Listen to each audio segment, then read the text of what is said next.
Hi everyone, welcome back. Thank you so much for joining me today. So I'm using copper and a lilac and I can't wait for you to see how it reacts because you've guessed it, I'm using just paint and water for this combination. I'm using a new colour palette, so I can't wait for you to see what I'm using. Don't forget, I list all of that in the description box below, so be sure to expand that, and there's lots of information in there.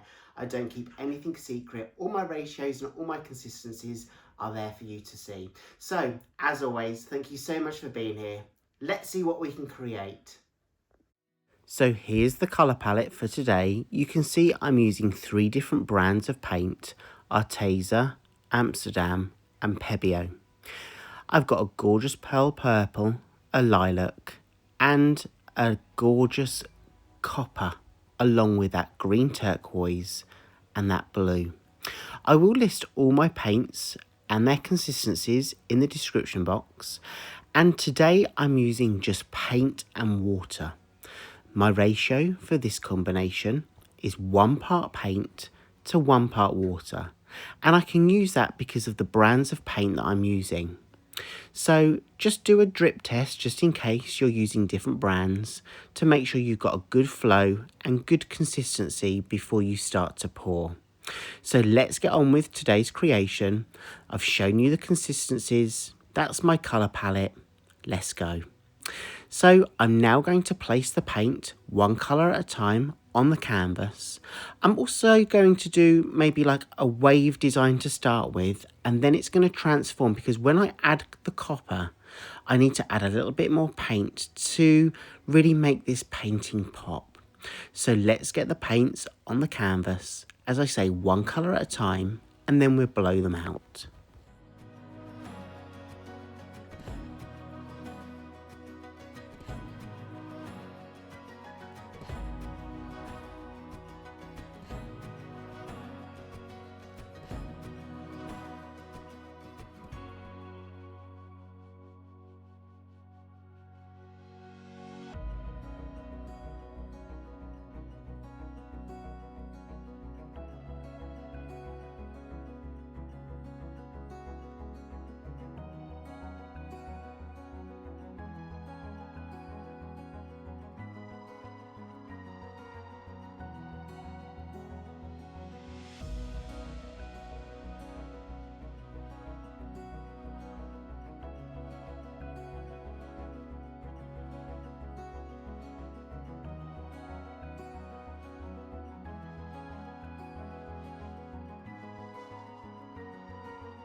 Okay, I've got a good amount of paint on the canvas. I'm going to blow the copper out first and then work the paint out around that copper. So let me just take my torch. I'm going to use my torch, and this is just to pop any air bubbles. So when you mix up your paints, whether it's with just water or with a pouring medium as well, when you mix, you add that air into the paint as you stir, so that torch just pops those air bubbles. So let's now start with the copper initially. My hairdryer itself is on a cool setting and the lowest blow speed, and I use that setting for all of my blowouts. So let me just take the hairdryer, blow the copper out, and then work the other colours as we go.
I'm just going to blow out the green turquoise, the lilac, the purple, and that blue before I concentrate more on that copper, because I want to do something a little bit different with that copper.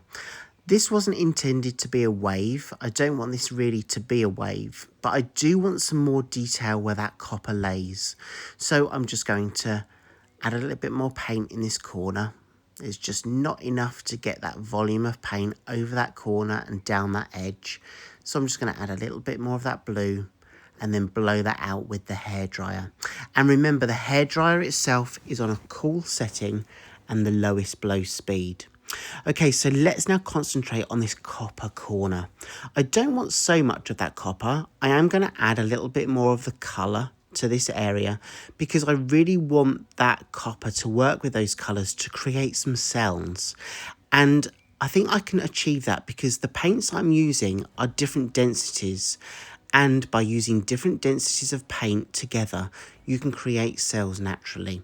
So I'm just going to layer some more colours over the top of that copper and then I'm going to blow them out.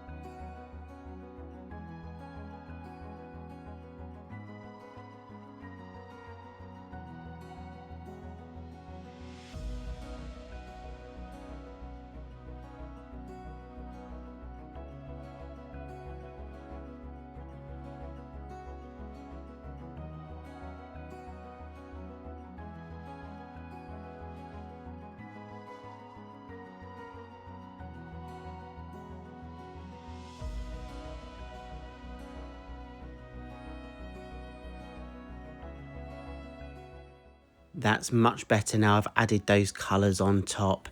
And remember, if you're enjoying this video, please give it a thumbs up, give it a like, share it out if you can, and comment down below because that really helps me reach people across YouTube who may be interested in this type of art form that don't yet know my channel exists. So a big thank you in advance for helping me to grow. So I'm just going to do a few more tweaks and then I'm going to take you in for a closer look.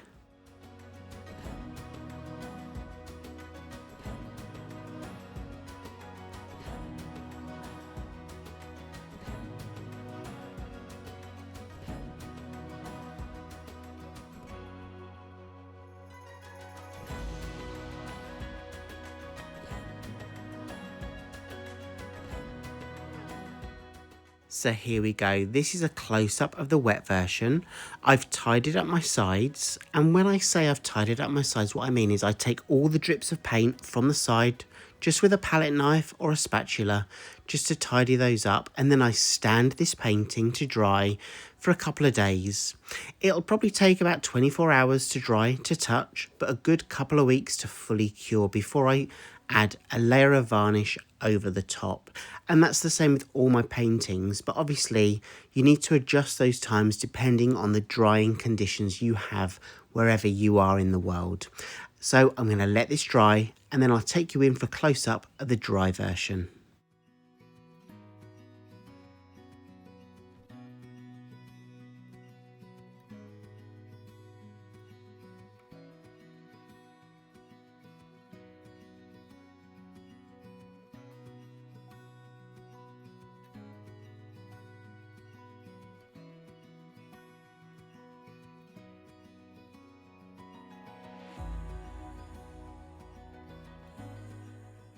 So here we go, here's the dry version, and guys, I really love it. I don't know if the camera is capturing the true kind of shimmer to this piece, but I really love that iridescent colour by Pebeo.